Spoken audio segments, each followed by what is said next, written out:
사랑하는 성도 여러분, 우리 주변에는 우리와 아주 귀한 관계 속에 있는 분들이 많이 있습니다. 우리는 여러 가지 관계를 맺고 살아가게 돼 있어요. 세상에 태어나면서부터 우리는 인간의 관계 속에 들어가서 거기서 보호받고 거기서 성장하고 그 안에서 배우고 그 안에서 우리의 살바를 깨우치며 살아내게 됩니다. 그런 면에서 생각하면은 우리는 인간 관계를 떠나서는 살 수가 없는 존재입니다. 그래서 사람 인자 옆에 사이간자를 붙여서 인간이란 사람 사이에 사는 존재를 표현하고 있지 않습니까? 우리 주변에 있는 사람들 다 좋은 사람들, 귀한 사람들이어야 할 줄 믿습니다. 그런데 우리가 선택할 수 없는 그러한 관계가 있어요. 우리가 결정하고 우리가 선택할 수 없는 관계, 바로 혈연 관계, 친족 관계, 가족 관계가 그렇습니다. 이거 내가 선택하고 태어날 수가 없어요. 태어나 보니까 관계가 아주 커다란 관계 속에 있는 큰 가문에 태어난 사람도 있고 단촐한 가문에 태어난 사람도 있고 어떻게 보면은 내가 결정할 수 없지만 이미 준비되어 있는 관계 속에 태어납니다. 그래서 이거는 자연스럽게 형성된 인간관계입니다. 이 관계 속에서는 가능하면 모든 것들 다 수용해주고요, 이해해주고 품어주려고 노력합니다. 왜냐하면 이랬니 저러니 해도 내 피부치기 때문에 그렇습니다. 그래서 여기서는 많은 부분이 이해가 되어지고요, 그리고 남다른 친밀감이 유지가 되고요, 특별히 누구도 넘볼 수 없고 누구도 끼어들 수 없는 특수관계가 여기에는 형성이 됩니다. 그렇죠? 이 관계 속에는 누구도 대신 끼어들어 감당할 수 있는 게 아니에요. 그래서 피는 물보다 진하다는 표현들도 나오는 거 보면은 이 혈연 관계는 바로 우리에게 있어서 인간관계의 기초가 되는 관계들이다, 이렇게 생각합니다. 부모님이 그렇고 나의 형제 자매가 그렇고 또 위로는 조부모님, 아래로는 자녀들이 다 이런 관계입니다. 이런 관계 속에서 우리는 인생을 시작했습니다. 그러면서 또 나아가서 자신의 선택과 자신의 능력에 따라서 이제 새로운 관계들이 맺어집니다. 그래서 거기서 친밀한 관계도 생기고 좀 소원한 관계도 만들어집니다. 친밀한 관계는 바로 친구 관계입니다. 여기도 일정 부분은 그냥 나라에서 정해준 학교에 들어가야 되기 때문에 동문, 동창 생기는 겁니다. 그래서 그 관계 속에서 어떻게 보니까 6년, 때로는 12년 이런 관계 속에서 친구 관계가 형성되지죠. 저절로. 그래서 나중에는 이 친구들이 평생 친구가 되기도 합니다. 그렇죠. 동창 관계는 평생 가더라고요. 보니까 나이 60 넘으니까 요새 동창에서 오라고 야단이에요. 보면은 아마 이제 늙어가면서 조금 뭐랄까요, 좀 서로 이렇게 보고 싶고 또 생활의 시간에 여유도 있고 이래서 그러는 것 같아요. 그런데 보니까 그 관계 보면 8살 때부터 맺어진 친구들이더라고 보니까. 물론 더 친구들, 유치원 친구들도 있는 분도 있지만 그렇더라고요. 이들 관계는 서로 또 정서적으로 유대 관계가 있습니다. 서로 믿어주는 신뢰 관계도 기반이 되어 있습니다. 요즘에는 아이들 사이에 친구 관계에서도 더 친한 친구를 절친이라고 한답니다. 절친. 그 다음에 베스트 프렌드라고 영어로 또 쓰기도 해요. 아주 그렇게 보면은 상당히 친밀한 관계가, 가족보다도 더 친밀한 관계가 그 다음 친구 관계에서 만들어지는 것 같아요.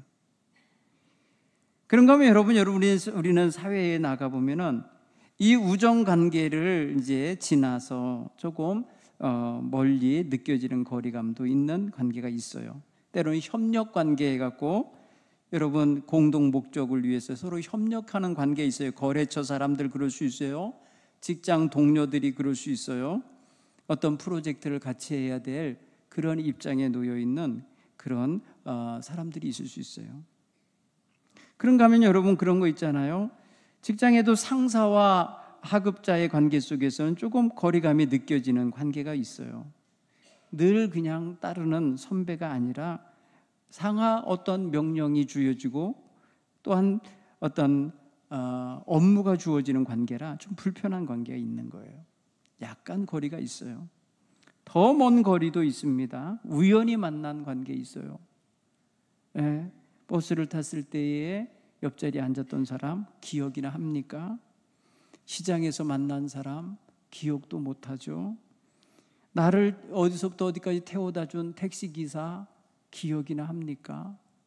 안 하죠. 내가 물건을 샀던 시장 점원 자주 가면 단골이 되니까 알지만은 사실 거의 먼 거리라 여겨져요. 여행 중에 외국에서 만난 한국인 한번 봤다고 뭐 이렇게 대단히 금방 친해지거나 그러지 않죠.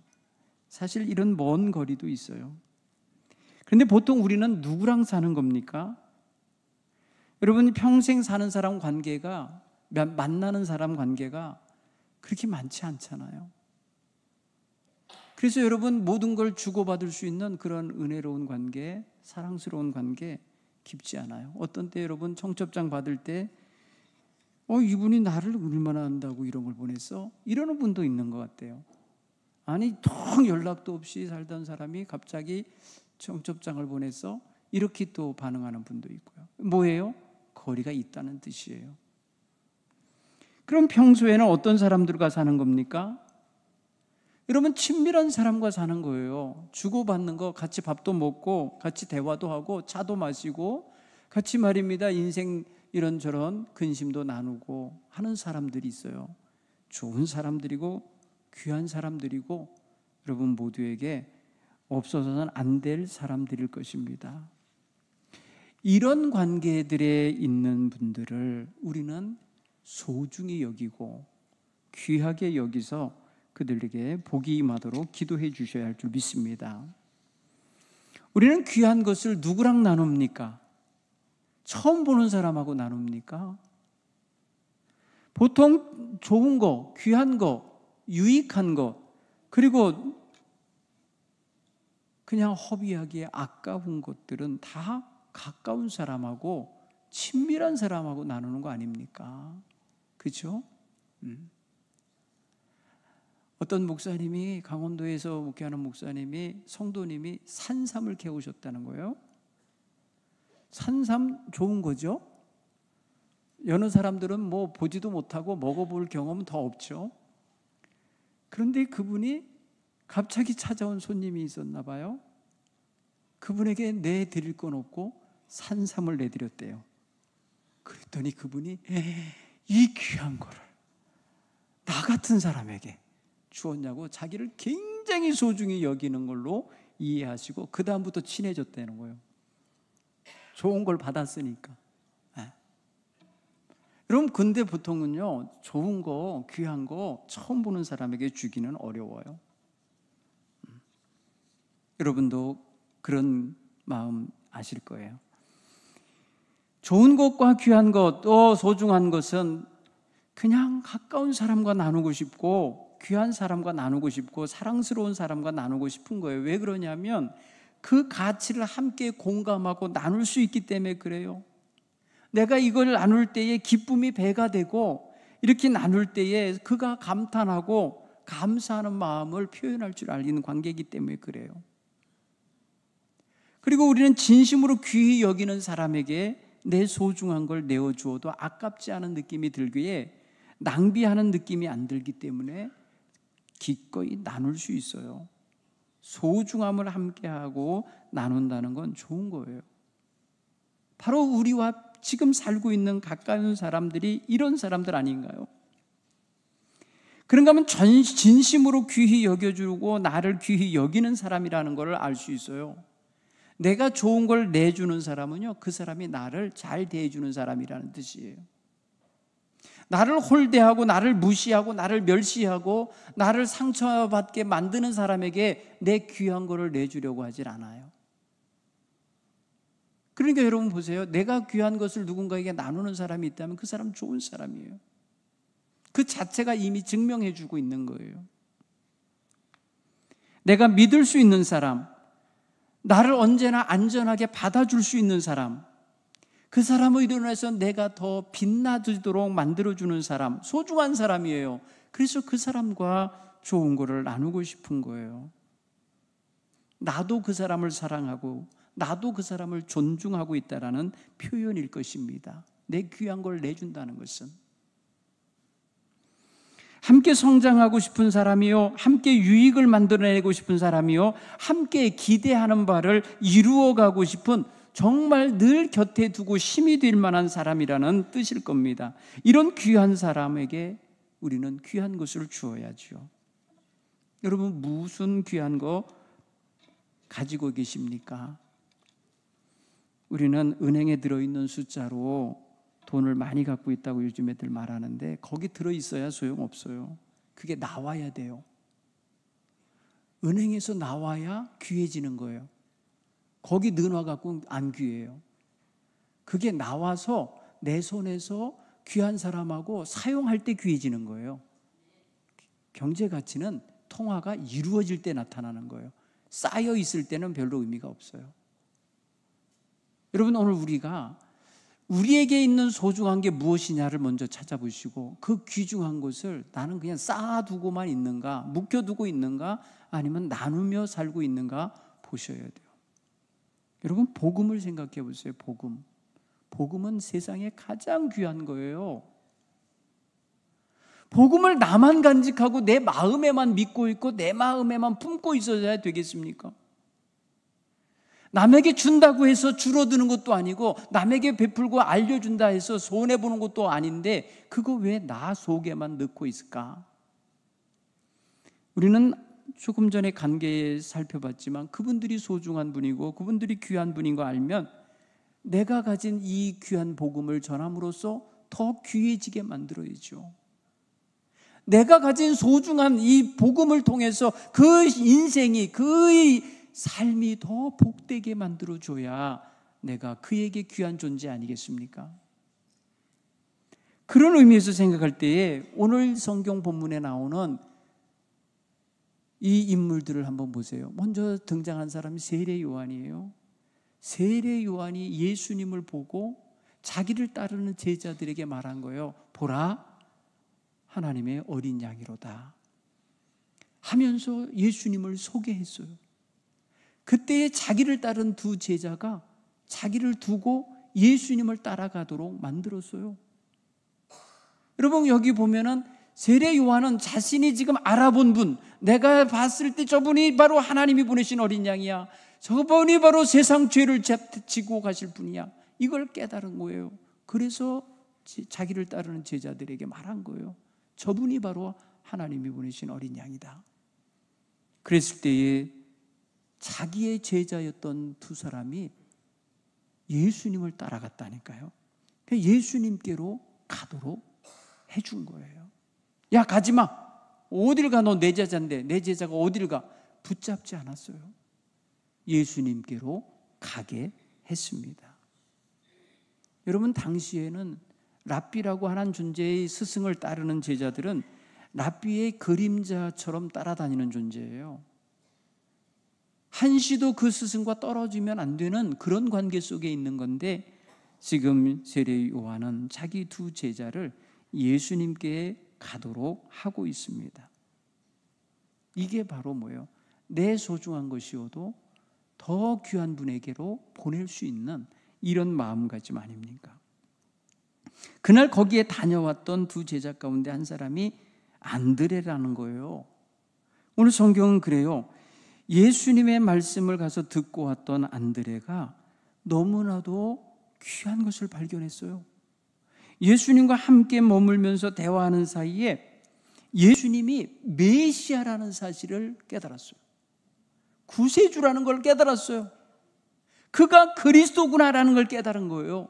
그리고 집으로 돌아와서 자기 형제, 자기가 가장 소중히 여겨야 할 형제, 피로 맺어진 관계, 그 소중한 형님에게 말하는 거예요. 내가 오늘 스승님의 소개로 예수님을 만났는데 예수님은 바로 메시아야. 한번 형 가보자 하고 형을 데리고 예수님께로 가고 있는 거예요. 오늘 성경 보면은 안드레가 형 베드로를 예수님께 인도하여 가서 소개해드려요. 여러분 보세요. 자기의 친밀한 관계 속에 있는 형제에게 내가 발견한 가장 소중한 분을 소개하여 만나게 해주고 있는 거예요.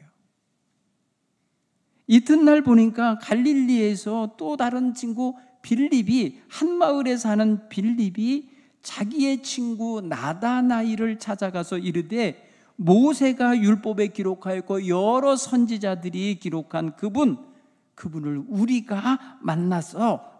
여기 1인칭 복수를 써요. 그 우리가 만났어 해요. 그러니까 빌립은 그러니까 누군가랑 예수님을 만난 거예요. 함께 가서. 우리가 만났다는 게 뭐예요? 빌립은 자기 친구들 누구예요? 안드레, 베드로, 한 동네 사람인 거예요. 우리가 만났어 라고 하면서 지금 이 네 사람이 예수님 만난 걸 이야기하는 거죠. 그래서 나다나엘에게 말했어요. 그랬더니 나다나엘이 아주 조금 뭐랄까요, 냉소적인 반응을 해요. 무슨 소리야? 나사렛에서 무슨 선한 것이 날 수 있어? 나사렛이라는 동네가 당시에요, 이름 없는 아주 촌구석이에요. 산골에 있는 아주 조그만 마을인데 거기서 무슨 위대한 인물이 나와, 거기서 무슨 선한 것이 나와 라고 하면서 냉소적인 반응을 하면서 관심을 안 보이려고 그랬어요. 그때에 빌립이 말하는 거예요. 와서 봐. 와서 봐란 말이야. 여러분 보세요. 오늘 이 빌립은요, 나다나엘의 이 냉소적인 반응을 하였어도 그 냉소적인 반응을 받으면 자기가 전하는 사람 입장에서 좋은 걸 전해주고 귀한 걸 알려주는데 냉소적으로 반응할 때 좀 기분이 나쁠 수 있잖아요. 그죠? 그럼에도 불구하고 그런 기분 나쁜 표현 하나도 안 해요.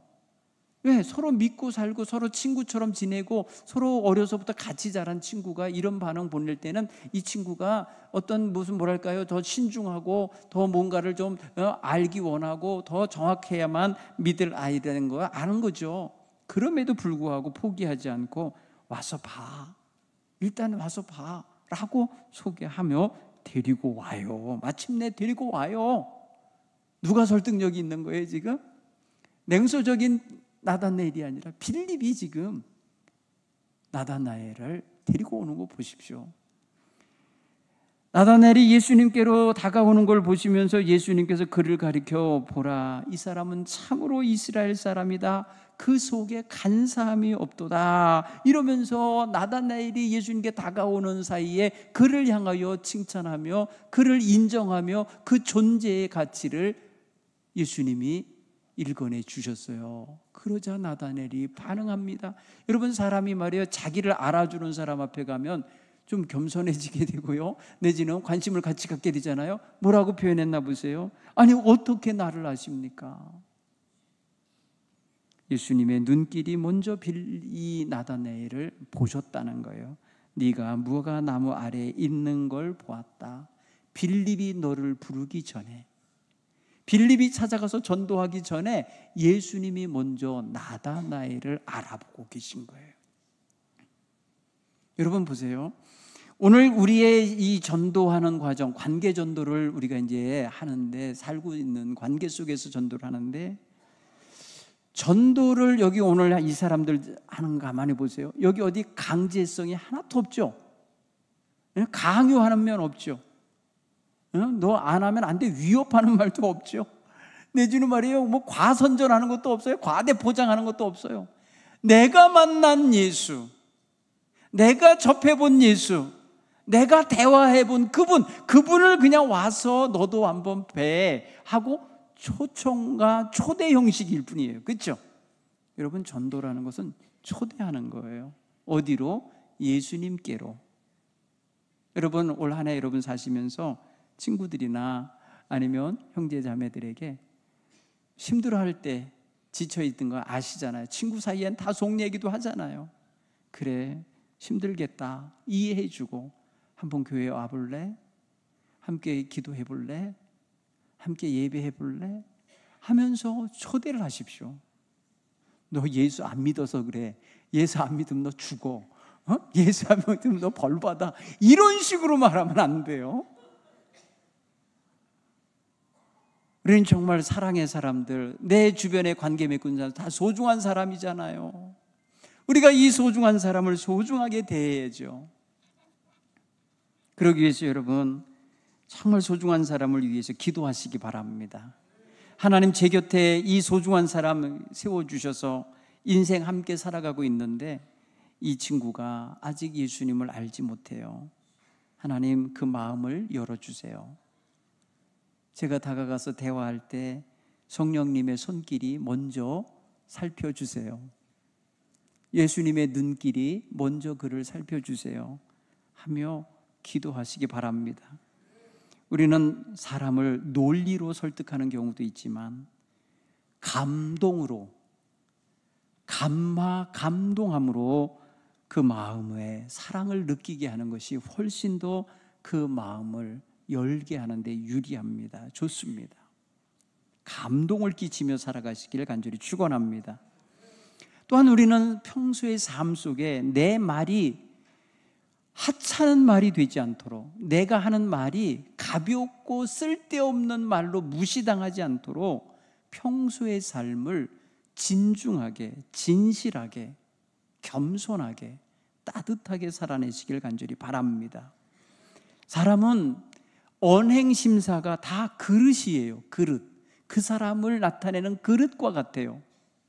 어떤 사람은 더러운 그릇같이 보이고, 어떤 사람은 조그만 종지같이 작은 그릇으로 보이고, 어떤 사람은 아주 깨진 그릇처럼 보이기도 하는 게 다 그 언행심사를 통해 표출되기 때문에 그래요. 어떤 중년의 여성이 아주 멋진 양장을 쫙 차려입고 어느 모임에 왔는데요, 굉장히 얼굴도 예쁘고 옷도 멋지고, 야, 저 여자 참 교양이 있다 이렇게 생각을 했어요. 그런데 입에서 육두문자가 나오는 거예요. 여기 입에서 친구들 만나니까 하는데 니은아 이러면서 막 나오는데, 야, 그 사람의 그릇이 옷이 아니구나, 얼굴 저 낯짝이 아니구나. 그 속이 어떤 인품이 있는지, 어떤 언어를 쓰면서 말을 하고 있는지가 그릇이라는 걸 알겠더라고요.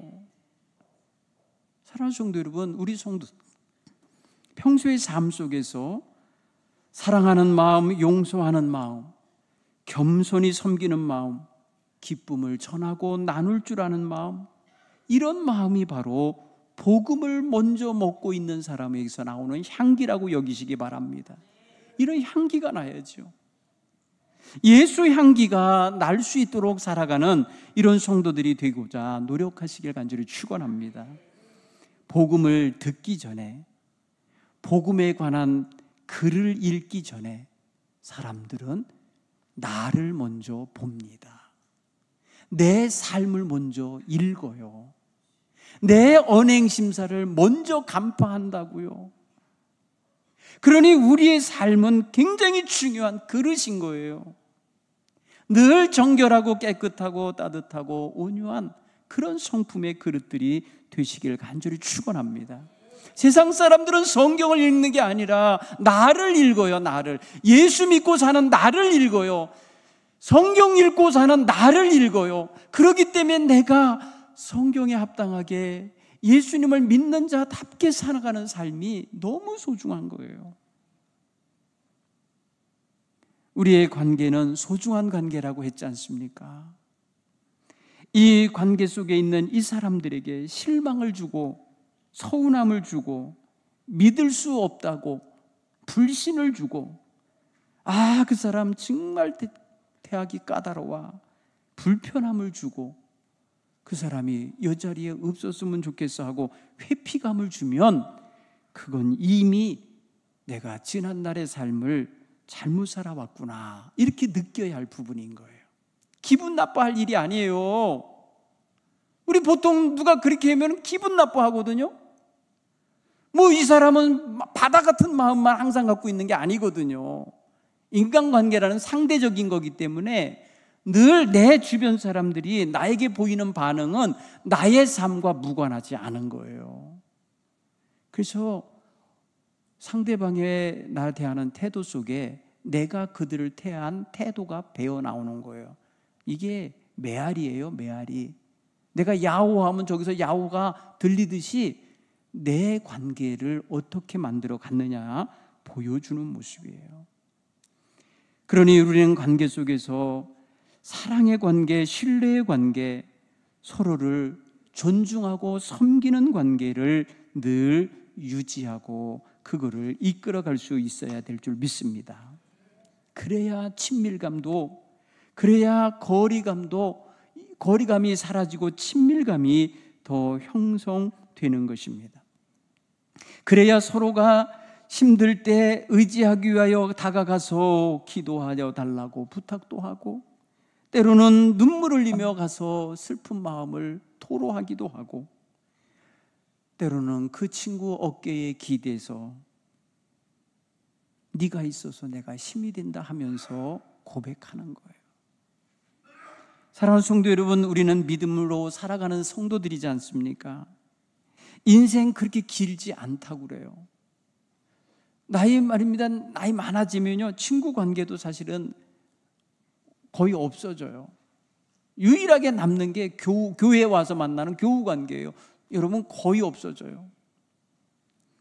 그러면 그런 관계에 그렇게 되기 전에 우리는 정말 좋은 관계, 좋은 친구 관계들 만들어 가야 되고, 그 속에 나만 가지고 있는 복음, 나만 가지고 있는 거, 그거 간직하고 있는 게 중요한 게 아니라 그거를 발현하여 녹여내야 돼요. 복음을 자꾸 내 삶을 통해 녹여서 먹여줘야 돼요. 주변 사람들에게 복음의 정신을, 그리스도의 사랑을 나눠 주셔야 하는 것입니다. 그럴 때에 정말 나도 네가 믿고 따르는 예수님, 나도 믿고 싶어 하며 함께 따라올 수 있을 것입니다. 사랑하는 성도 여러분, 감동이 있는 삶을 사는 인간관계 펼쳐가기 바랍니다. 우리는 거의 세상살이 하다 보면 이런 관계를 많이 놓칠 수가 있어요. 친구 사이에 무슨 감동이 필요하고 가족 관계에 무슨 감동이 필요해, 그럴지 모르지만 아니에요. 소중한 사람일수록 내가 감동을 끼쳐주면서 살아야 되는 거예요. 늘 주님의 은혜 안에서 산다 하면서도 그걸 다 못할 때가 많다니까요, 우리가. 그러니 가족이든지 친구든지 힘들 때 내가 소중한 사람으로 곁에 있어 주셔야 돼요. 그리고 힘을 내게 해 주셔야 돼요. 그래야만 그 삶의 희망이 사라지지 않는 거예요. 얼마 전에 친구 목사님이 저한테 카톡을 보냈어요. 내가 어려운데 생각나는 건 너밖에 없어. 그러는 거예요. 왜 나밖에 없어? 교인도 있고 주변에 일가친족도 있고 다 있는데 왜 나밖에 없어? 저 속으로 그런 생각이 들더라고요. 그래서 제가 전화를 했어요. 얼마나 힘든 거냐. 여러분, 한감 넘은 친구 목사가 힘들다는데 느낌이 오잖아요. 어떤 건지. 마음이 많이 괴롭더라고요. 네. 여러분, 이렇게 힘들 때 누군가에게 나는 너밖에 생각나는 사람이 없어 하면서 다가올 때 여러분, 외면하면 되겠어요? 결코 외면하면 안 되는 거예요. 여러분, 힘이 돼줘야 되는 거예요. 위로가 돼줘야 되는 거예요. 그 마음을 읽어주고 돌봐줘야 되는 거예요. 사랑하는 성도 여러분, 오늘 우리 주변에는 이런 관계에서 힘들어하는 이들이 있다는 거예요. 그들에게 예수 복음이 필요한 거예요. 그들에게 예수 소망이 필요한 거예요. 그들에게 예수 사랑이 필요한 거예요. 그러니 우리는 이 관계 속에서 우리의 역할을 잘 해내야 되겠다. 여러분 때문에 여러분과 연결되어 있는 관계 속에 있는 사람들이 다 행복해지기를 간절히 축원합니다. 여러분이 기도하고 여러분이 받은 바 그의 주의 사랑이 흘러나가 막힘이 없이 모든 사람에게 닿게 되기를 간절히 축원합니다. 그래서 여러분 때문에 생기 얻고 사는 사람이 많아지기 바랍니다. 주변에 그런 사람들이 많아져야 돼요. 사랑하는 사람에게는 좋은 소식을 전하고 싶잖아요. 좋은 거 나눠주고 싶잖아요. 주님의 은혜 안에서 주님께서 나를 먼저 사랑하셨고 나를 품어주셨으니 내가 그 은혜로 말미암아 오늘이 있게 되어 살고 있으니 나 또한 다른 사람을 먼저 품어주고 먼저 사랑해주고 먼저 베풀어주는 이러한 은혜가 늘 있기를 간절히 축원합니다. 이런 힘이 여러분들에게 주님으로부터 얻어지게 되기를 간절히 축원합니다. 그래서 이 관계에서 여러분 복음 전하여서 친구가 됐든지 내 가까운 형제 자매가 됐든지 누가 됐든지 여러분 때문에 하나님 사랑 알게 되는 역사가 있기를 간절히 축원합니다.